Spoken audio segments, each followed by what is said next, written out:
Welcome to Healing the Spirit, a space where we awaken our creativity, deepen our connections, and remember who we are through the lens of astrology, archetypes, and art making. I'm your host, Jonathan Coe.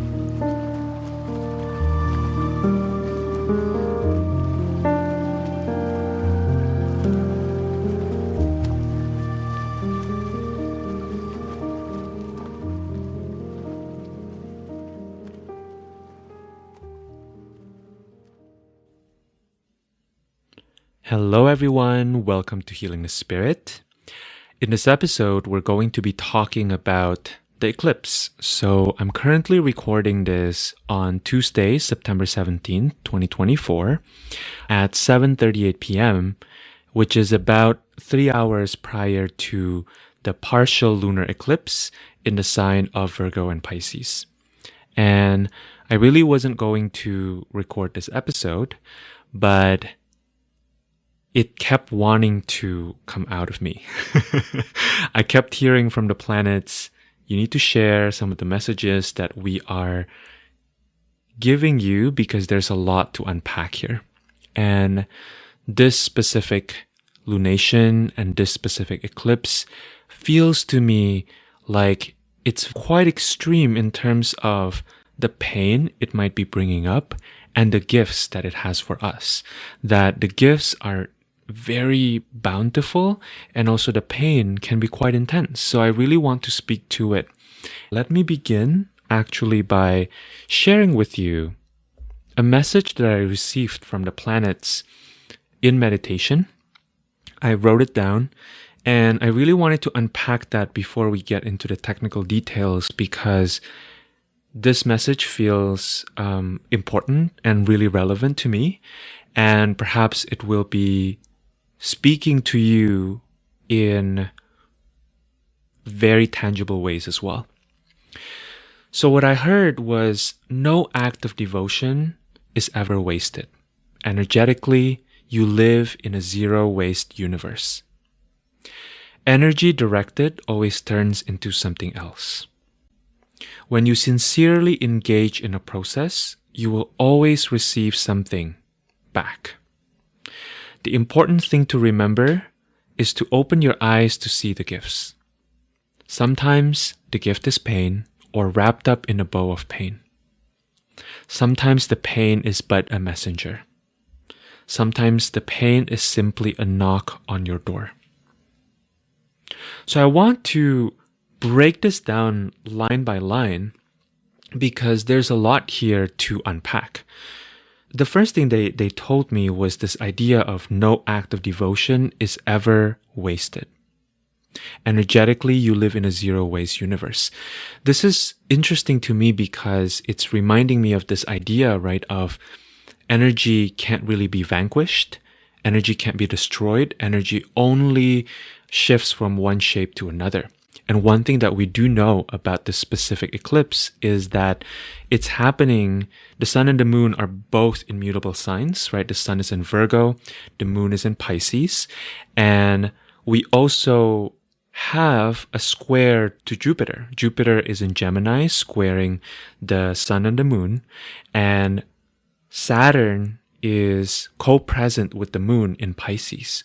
So we are looking at a sky that's extremely mutable, right? I also forgot to mention that Neptune was also in Pisces, very closely conjoining the moon. And so we're working with mutable energy, and mutable energy has a lot to do with the process of breaking things down, the process of redistributing and reorganizing to make space for the new.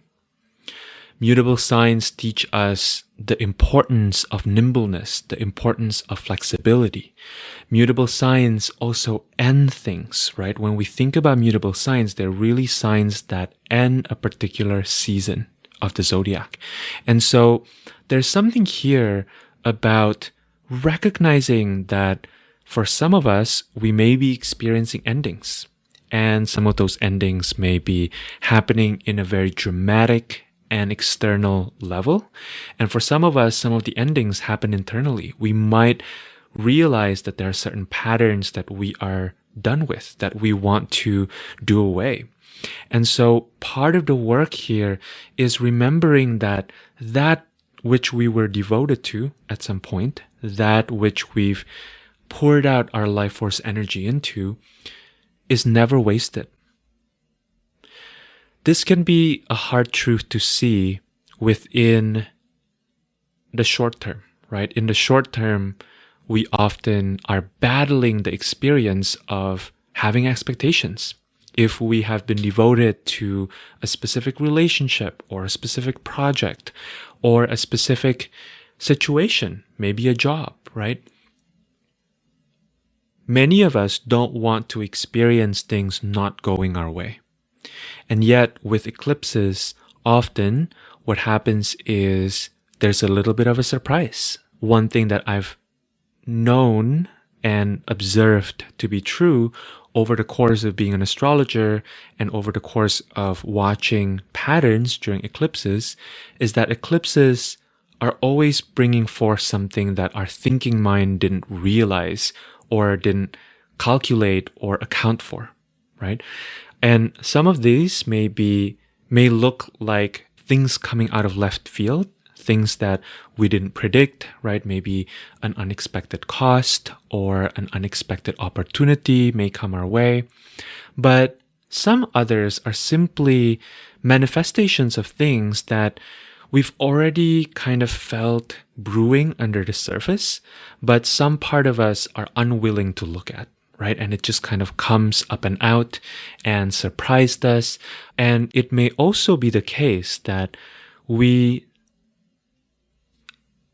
decided to go in a specific direction because we were told by some higher force or by our intuition that we're going to see a certain result.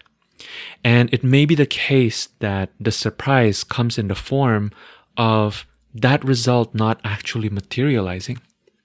And so what do we do with this, right? When we're in moments where we experience the unexpected or we experience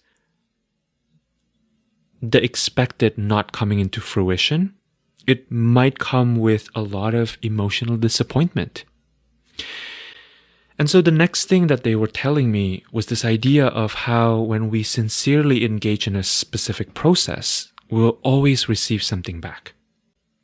And to remember to open our eyes to see the gifts. There's something here about coming into right relationship with time. Very often when we are fighting against reality, fighting against life because we have some other expectation about how things are going to go, what's really happening is we are engaging in a mental battle. We're engaging in some process within us, right? That perhaps we started out a project or a relationship because we wanted something out of it, right? Because we think we deserve something or because we think a particular outcome is possible. And what this message is reminding us is that that experience of disappointment is a sensation. And sensations are present in our lives because we live in bodies. And because we live in bodies, we can experience pain. If you think about the experience of emotional or physical pain, it's always rooted in the physical body, right? If we didn't have a physical body, we wouldn't experience emotions the way that we do. And so, to tie it back into this idea of coming into right relationship with time, I think that what's always helped me in times of challenges or difficulty is thinking back to moments in my life in the past where something didn't go the way I planned, and yet the outcome was ultimately, over the long run, the outcome proved to be helpful or to be favorable or to be enjoyable for me. And some might say that that is fooling oneself. But in reality, there's always multiple realities happening at the same time. And part of becoming a nimble agent, becoming a willing agent for change, for transformation, is to allow ourselves to ease the pain that we are currently experiencing as a sensation rooted in our physical bodies, right? And so to me, whenever I'm experiencing some level of disappointment, I always try to do two things at the same time. One is I try to find the most expansive and generous perspective. And often what that looks like is expanding the stretch of time that I'm assessing the current situation through. If I look at the situation from the perspective of what's happening right now, then it may well be that the situation absolutely sucks. But if I look at it from the perspective of 5 years from now or 10 years from now, often what happens is I start to access a different perspective. And you may have heard various spiritual teachings about this, right? We are all familiar with this way of considering our challenges, considering the gifts and the potential wisdom that lie within our challenges. And without the acknowledgement of the physical body sensations, that can quickly become violent, that can quickly feel bypassing, that can quickly feel cruel, right? So simultaneously, what I invite us to do is to also look at the pain that's coming up and to really be with the pain. Here's the trick about pain. Pain has simple solutions. Pain usually simply wants us to cry, or wants us to express anger and rage, or wants us to tend towards or gravitate towards comfort, or pain sometimes asks us simply to be embraced, which is also, I would say, comfort, right? And comfort can come in connection with self, with others, with the world around us. Hugging a tree is one of my favorite ways to comfort myself. So pain is always a multi-layered experience. Pain is one of those experiences that is finite because our bodies are finite, right? So when or if you are experiencing pain that feels bottomless, pain that feels like there's no end to it, remember that pain is rooted in the body. And because the body is finite, pain is finite. And finally, the last piece in this transmission that feels helpful to talk about is this idea of pain being the messenger, and pain simply as a knock on the door. It's actually making me think about Pluto and about the underworld. And Pluto is currently, as we're speaking, in a moment of retrograding back into Capricorn. So when we think about Pluto and Capricorn, there's a piece here around how certain kinds of pain wants us to work with it. Capricorn is a sign that I would associate with working on things, right? With showing up in a devoted way, showing up in a strategic way. And so one way to experience or to reframe the pain that may be coming up during the specific eclipse is to recognize that pain is an opportunity, that pain is trying to send you a message. There is a message that wants to surface up to your conscious mind from your unconscious, and the messenger itself is pain. And pain can become this pathway into which you allow yourself to descend a little bit further down into what is held underneath that pain, right? And often when we allow ourselves to go into the heart of the pain, into the shape of the pain, into the sound of the pain, there's wisdom there. There are treasures. Something that always struck me about the mythology of Pluto is that Pluto is not only the lord of the underworld, the ruler of the underworld. Pluto's realm is one where gems are created under pressure, right? Underneath the ground is where a tree, the seed of a tree, can grow. Underneath the ground is where carcasses of animals, of humans, of plants can decompose to become nutrient. So the underworld is a neutral experience and is a neutral realm. And a lot of us have been conditioned to fear the underworld, when in reality the underworld has so many gifts for us. As I'm looking at the specific configuration of this partial lunar eclipse, what really struck me about this chart is we have the sun in Virgo, ruled by Mercury, which is exalted and in domicile in Virgo. So we have a sun that is very resourced, right? A sun that is quite analytical, the sun that is orienting towards finding the right answers, and is blessed or is given access to the ability to illuminate it, right? That illumination may have to happen through movement if we're thinking about Mercury as the messenger, Mercury as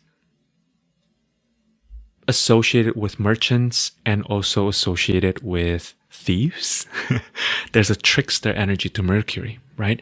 And the sun orients towards knowledge. The sun orients towards understanding things on a conscious level. And the sun is well resourced because it answers to a Mercury that is happy, a Mercury that is able to problem solve and is interested in finding the right answer. When Mercury is in Virgo, Mercury has that propensity, right, to find the right answer. The experience for us as humans can be both exhilarating and maddening. Anybody who has fallen down a research rabbit hole in order to find something interesting, something useful to share with others, know this experience, right? Of going down the rabbit hole, trying to find the information that really can bring everything together and create this glorious argument. If you've ever had that experience, you know that it's both an exciting and a maddening experience. And when we look at the moon is in Pisces, and it's ruled by, traditionally, Jupiter in Gemini, right? Which is not the happiest place for Jupiter to be. Jupiter is what we call in detriment in Gemini, meaning that it's as far away from its home in Sagittarius. It's in a land opposite its home. So there's something here about the moon, right? The tender, embodied part of our experience, the part of us that can feel pain, as we talked about earlier, that is answering to a ruler that's currently struggling a little bit, right? All these planets, the moon, Neptune, and Saturn, are currently answering to Jupiter in Gemini. And Jupiter is a planet that likes coherence. Jupiter likes to understand the big picture. And in Gemini, Jupiter instead gets a lot of different information. And Jupiter is like, what am I supposed to do with this? And so there is a challenge here, right? Because we are looking at a sun in Virgo that is deeply well-resourced. And then we're looking at a moon that is not as well resourced, a moon that is having a hard time, is looking to its ruler, Jupiter, who's having a hard time trying to make sense of things in the body. So already we can feel into this tension, right? We have a mind that's searching for an answer, and we have a body that cannot find an answer. A body that doesn't experience peace and coherence and rootedness. To add to that, we also have Saturn co-present with the moon and Neptune. Saturn speaks to restrictions. Saturn speaks to finality. Saturn speaks to endings. And Neptune speaks to fantasy and confusion and the experience of not having anything to really root down into. And so the moon is sandwiched in between these two planets. You may be experiencing in your embodied self a kind of confusion, a kind of instability, a kind of restriction, and also at the same time not fully knowing how to release oneself from the restriction in a way that is actually productive, in a way that is actually healthy. With the moon being so closely conjoined Neptune, there is a whisper here, there is a temptation to simply dissociate, to simply go into fantasy land because reality may seem too difficult, that the answers may seem too elusive for us to even conceive, to even imagine. So, in the story of the sun and the moon here, there's discrepancy. There's an imbalanced distribution of resources. While the sun is very much resourced by an exalted domicile Mercury in Virgo, the moon and Saturn and Neptune are answering to Jupiter in Gemini. Jupiter in Gemini is like a sage in the land of the clowns. You know, the sage has a lot of wisdom to share, but the clowns would not listen. So it's frustrating, you know, for the sage to be there. The sage is still going to share their wisdom and is still trying to find a connection, but may have a slightly hard time keeping up with the fast pace of the clowns. You know, the pollinators who seem to move in seemingly random directions. Something to consider here is the ruler of the North Node, which is in Aries, and the South Node, which is in Libra. The ruler of the North Node is Mars in Cancer, and the ruler of the South Node is Venus in Libra. And again, we have this contrast, right? Mars in Cancer is what we consider to be fallen in traditional astrology, and Venus in Libra is what we consider to be domicile.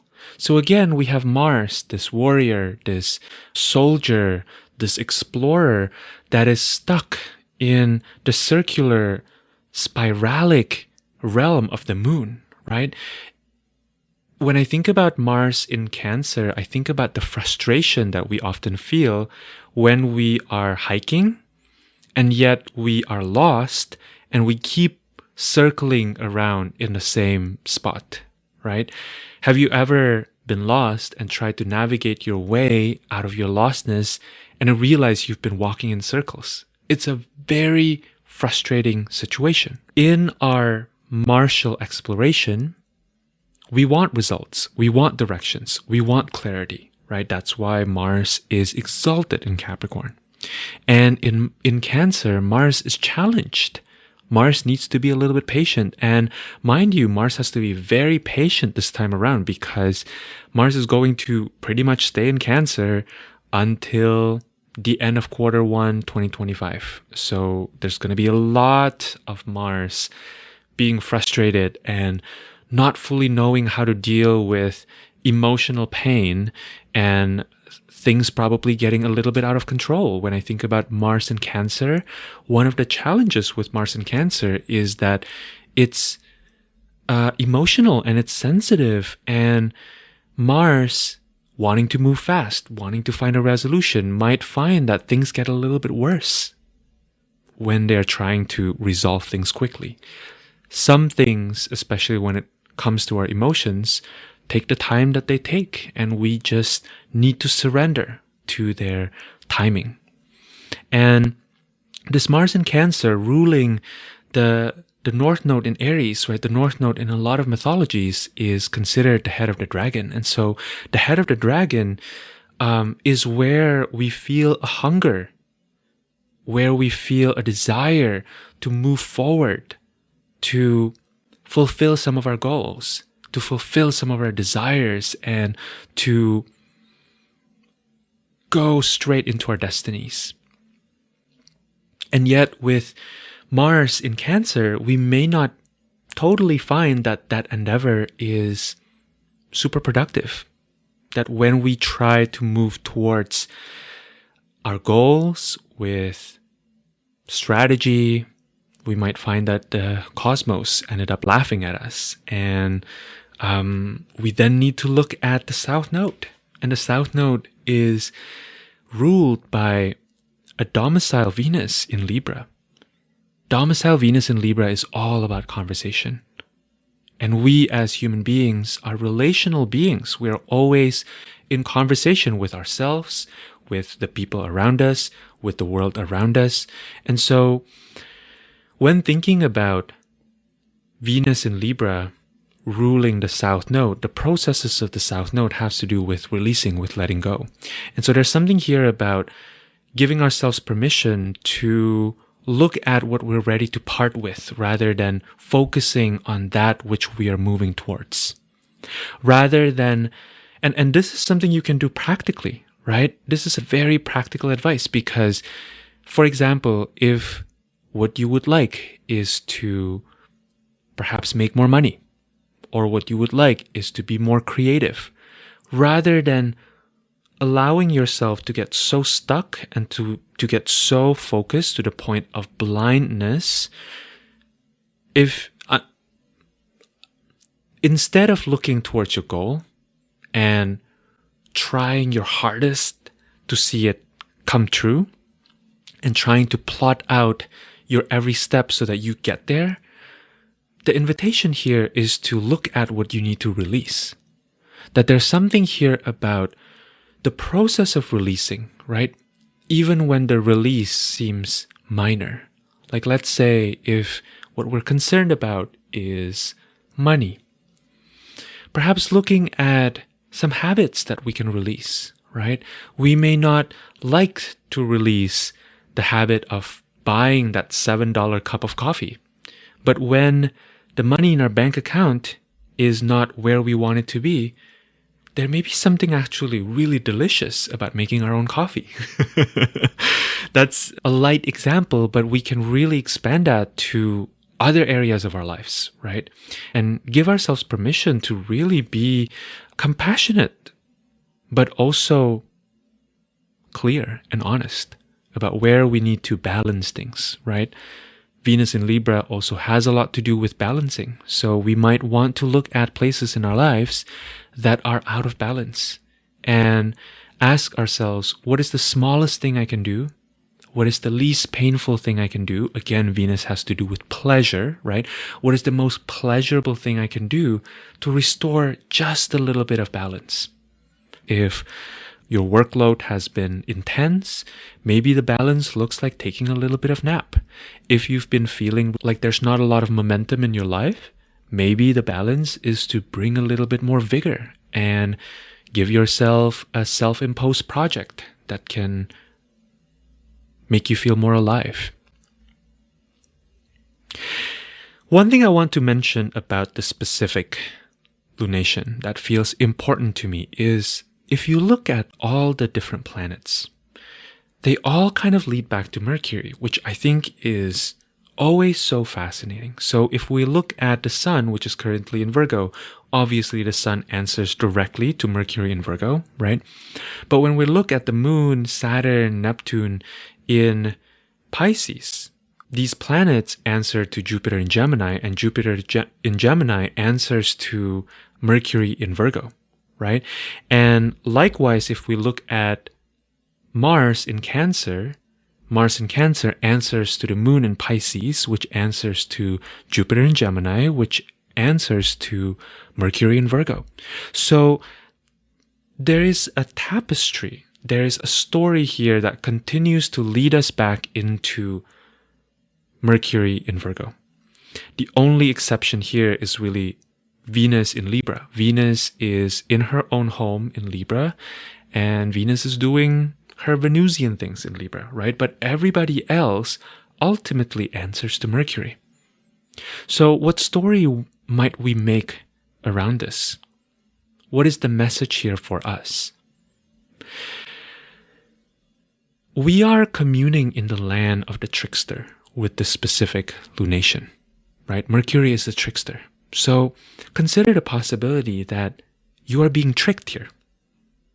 That especially if you are feeling like your hard work is not paying off, if you are feeling like you are at a dead end, and you're feeling really tired and desperate and annoyed, pissed off, you might want to consider that maybe the story is not over yet. What if the story is not over yet?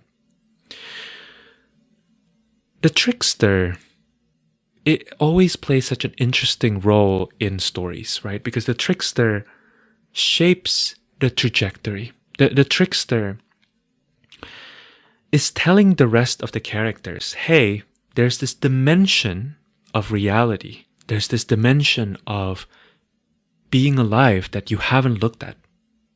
Can you pay attention to this particular area, please? The trickster is not interested in a specific resolution. The trickster is only interested in getting the story moving. The story itself will not lie, right? The story itself is somewhere out there. But what if you consider the possibility that part of your path in the story is to be lost? What if being lost is part of the plot? What if doubting is what will then lead you to clarity? What if getting lost is what will then lead you to your destination? Perhaps you're doing nothing wrong if you find yourself doubting. Perhaps it simply means that you are still in the game. And the game is not over yet. So I think that's where I'll leave us here for this specific contemplation.